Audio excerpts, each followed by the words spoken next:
Today, I'm going to explain a crime action movie called Son of a Gun. Spoilers ahead. Watch out and take care.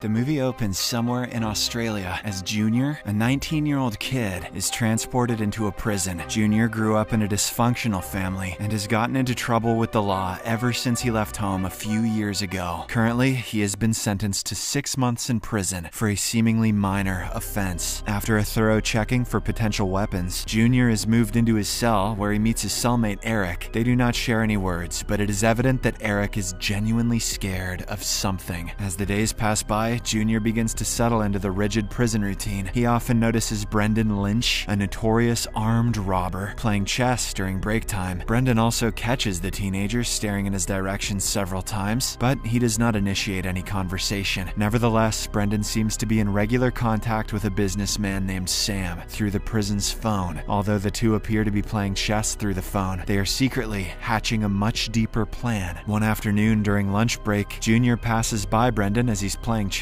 The teenager sees an opportunity for a checkmate that the notorious criminal hasn't noticed yet and alerts him about the move. Although Brendan is impressed with Junior's sharp mind, he threatens him to respect personal boundaries. In the meantime, Junior finds out that Eric is being physically abused by a gang leader, Dave. They regularly drag him to the prison bathroom while everyone else ignores it, as if nothing is happening. One night, as the inmates return back to their cell, Junior notices Eric strapping a razor blade to the back of a toothbrush. It seems that he has finally decided to fight back against the abuse. However, the next morning, Junior wakes up to a horrific scene. Eric is lying on the floor with blood gushing down his throat. The razor blade weapon was not for Dave, but rather for committing the unthinkable. Junior frantically calls for help, but his cellmate does not survive. With Eric now dead, Dave and his group begin targeting Junior as their next victim. One evening, as he is returning back to his cell, Junior is cornered by Dave's men. Fortunately, Brendan alongside his crew, Sterlo and Merv, save him in the nick of time. The notorious criminal boss then calls Junior into his cell for a conversation. Initially, he gives the teenager a lesson about the harsh reality of prison life. Mind your own business, or be prepared to fight back. But since Junior does not have enough muscle to fight back by himself, Brendan proposes a deal. He will offer him protection for the remainder of his prison sentence, and in return, when Junior gets out, he will have to perform whatever tasks Brendan asks of him. The teenager asks for a few days of time to make a decision. A few days later, Dave and his gang ambush Junior and forcibly drag him to the bathroom. But Brendan and his men once again manage to save him. They also beat the shit out of Dave and throw him down the stairs, ending his reign of terror once and for all. Go back to making chicken, you bitch! In the aftermath of this incident, Junior finally accepts Brendan's deal. As per the plan, he will head to Sam's place after his prison sentence is over. The businessman will give him a secure hideout and necessary weapons with which he has to hijack a helicopter. Then Junior is to force the helicopter pilot to land inside the prison's yard, pick up Brendan and his crew, and flee before the police can catch them. Several months pass by, and the day of Junior's freedom finally arrives. Just as he was instructed, the teenager heads straight to Sam, who gives him a beachside apartment as well as a briefcase of Brendan's belongings. Later that evening, Junior arrives at the apartment and is blown away by the glorious views surrounding it. He opens the briefcase and finds fake passports, new clothes, and a pistol in it. That night, a beautiful young woman named Tasha comes to his apartment to use his bathroom. She is one of several women that Sam keeps around him and employs in various tasks. She gives Junior cash and a cell phone for receiving vital instructions. It is obvious that the teenager is smitten with her beauty, but as soon as her task is over, she immediately leaves. Next, Junior goes to a trailer of a retired soldier going by the name of Private Wilson. Just as Brendan instructed him, he obtains a variety of advanced assault weapons from Wilson. After a brief lesson on how to handle them, Junior goes to a local touring agency, which arranges helicopter flights and books a tour. Mid-flight, he takes out a gun from his briefcase and forces the pilot to redirect it towards the prison. In the meantime, Brendan, Merv, and Sterlo manage to hold a prison guard hostage using a makeshift knife. They force the rest of the guards to open the main gate and rush out of it. Soon afterwards, Junior arrives with the helicopter and all of them quickly climb in, leaving behind the hostage. hostage. They fly a long way and finally touch down in the middle of a mining field where Sam's car is waiting for them. Leaving the pilot unharmed, they get into the car and vanish from the scene. On their way to Sam's safe house, the gang stops for a quick lunch. While Merv goes in to buy them snacks, a radio broadcast reports the news of their prison break. The reporter goes through each of their names and crimes one by one. To their utter disgust, they find out that Merv was serving a sentence for assaulting a schoolgirl years ago. Sterlo and Brendan feel betrayed and disgusted as Merv had hidden this fact from them. So, when he returns to the car, Brendan viciously beats him up and throws his unconscious body by the roadside. The remaining trio then drives away and soon reaches Sam's beachside apartment. Although Sterlo absolutely loves the luxurious arrangement, Brendan points out that they would be vulnerable in the event of an attack because the apartment is open from all sides. They then travel to Sam's mansion where they get briefed about their task. To everyone's shock, the task involves stealing 6 blocks of pure gold right from a mine in the outskirts of Kalgoorlie. Sam has already arranged security passes to the mine where they can pose as electricians to enter inside. If they are successful, he will pay a whopping $2 million to each of them. With such a huge reward, Brendan accepts the deal and begins preparing for the heist. Later that night, at Sam's mansion, Junior spots Tasha. He follows her outside to the swimming pool and tries talking to her. But just then, Sam's hot-headed nephew Josh arrives and shoves him into the water. Junior, who doesn't know how to swim, starts struggling and gasping for breath, but Tasha comes to his rescue and drags him out of the water. The two men then begin arguing, only to be broken up by Brendan. Later, as an embarrassed Junior strolls around the streets, Tasha arrives in her car and invites him to a Chinese restaurant during dinner. He inquires why she stays with someone old like Sam when she seems to have enough money by herself. In response, she shares a story about what happened to the last girl who tried to run. She was hunted down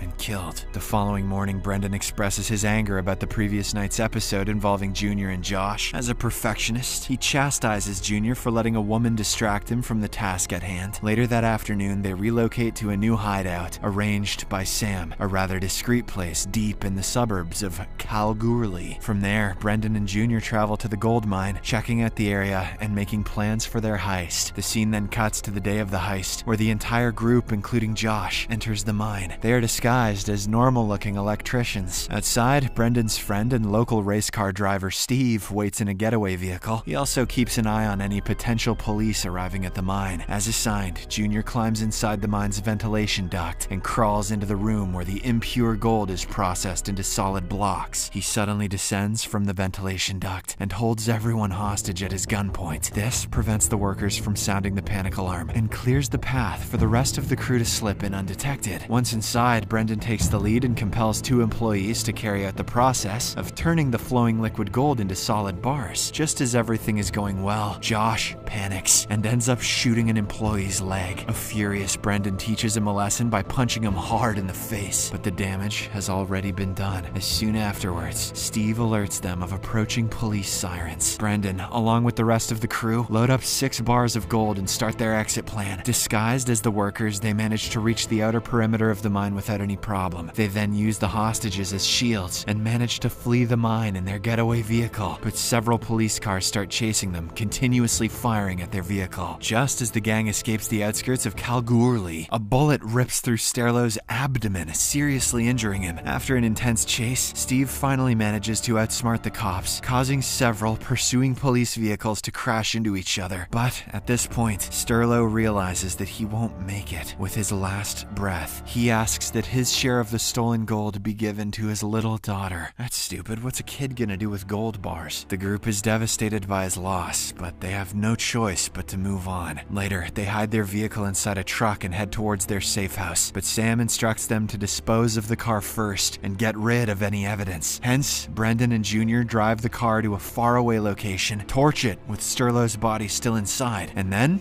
push it off a cliff. While returning back to their safe house, Junior receives a message from Tasha, warning that Sam has double-crossed them. This worries the duo, so they discreetly visit a grave where Brendan has stashed some money. They know that Sam is going to convert the gold into cash in Melbourne, so they pack their bags and get on a train to the same city. On the train, Junior is reunited with Tasha, and the two end up hooking up in the washroom. It's as hot as it is sanitary. After reaching Melbourne, they find a cheap hotel to stay in so as not to attract any unwanted attention. attention. However, Brendan is not in favor of the budding romance between them. One night, while Tasha is out to get some takeaway food, he cautions Junior that she could be a roadblock in their future plans because of her promiscuous past. To ensure a smooth path ahead, Brendan promises to give Junior a larger chunk of money, asking him to cut ties with her. Unfortunately, Tasha witnesses this exchange and is deeply hurt. She runs away in frustration, but Junior chases after her, desperately trying to explain his side of the story. Tasha instead warns Junior that once the job is complete, Brendan might abandon him, just like he suggested doing with her. In the meantime, one of Sam's hitmen, Wayne, tracks down the motel and finds Brendan inside. He directs his gun at him and announces that Sam has placed a price on his head. However, Brendan manipulates the situation by convincing Wayne that Sam has played him too. He then asks for his help and promises to reward him with a larger sum of money. Upon hearing this, the greedy Wayne immediately accepts the offer. Early the next morning, Junior and Brendan set out for the site where Sam is supposed to be handing in the bricks of gold. They arrive just in time to see Josh giving the briefcase containing the gold bars to the dealer. Suddenly, their exchange is interrupted by Wayne, who arrives out of nowhere in his pickup truck. He charges at them at full speed and slams his truck into Josh's car, killing several men in the process. Brendan takes the opportunity to take out the remaining men and retrieve the briefcase. With the first part of their mission accomplished, Junior and Brendan head towards Sam's place as they have a score to settle with him. Upon reaching there, Brendan wastes no time and shoots Sam twice in the gut. This brings their rivalry to a brutal end. In the aftermath, Brendan and Junior find a motel to spend the night. While Brendan conceals the suitcase of gold under the bed, Junior makes an excuse to go outside and mails the motel's location and room keys to Tasha. The two then buy a boat for themselves, planning to leave the country for good. Early the next morning, Brendan and Junior set off in their boat. However, just as Tasha had warned, Brendan betrays the teenager, offering him only a small cut of the gold. But after spending several months with a master criminal like Brendan, Junior has learned a few tricks of his own. He had already anticipated this betrayal, so he boldly reveals that he had given the motel's location to Tasha. She then took the gold bars, replaced them with useless stones, and hid the real thing somewhere else. Enraged at the revelation, Brendan drags Junior into the water, and the two engage in an intense scuffle. After a while, only Brendan emerges to the surface, as Junior cannot swim. But he soon pulls the drowning boy out, and the duo once again climbs onto the boat. Eventually, Brendan sees no point in fighting and concedes that the teenager has outsmarted him. On the other hand, Junior promises that he will send Brendan his fair share of the money and then leaves on a small boat towards the shore. Later, Brendan goes back to living in the motel, where he is eventually captured and sent back to prison after a local woman recognizes his face. The final scene shows Brendan as a changed man, someone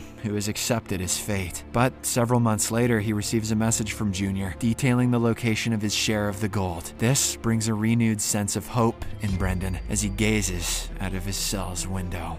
Subscribe for more videos like this, turn on notifications, and leave a like to help the channel out. Thank you for watching.